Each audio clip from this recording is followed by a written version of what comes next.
Hello everyone, welcome to my YouTube channel. This is my first video. Today we'll learn how to null gravity from. So first of all, I just upload the plugin.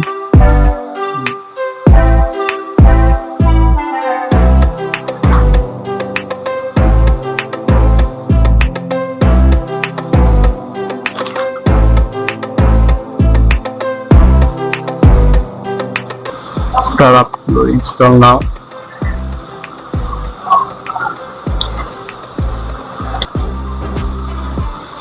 After that, just click activate plugin.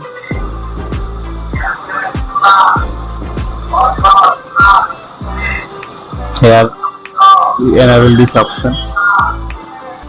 It will show this kind of message, and then we have to log in our cPanel. Then go to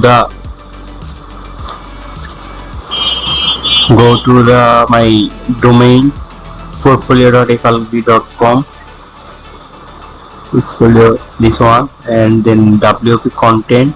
From that plugin, here we have see the all of the installed plugin we need to the gravity from.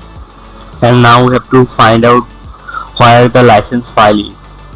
It varies sometimes plugin to plugin. Here it's maybe includes here license folder. After that we have to edit this file. Then we have to search using Ctrl F, that return false. Here this function is checking whether the license is valid or not. So if you change this into true, then it will valid for every given license. Then save changes. After that reload, and let testing like something, then license is validated. Then next count me in. Then you can create your any form from that. Thank you everyone.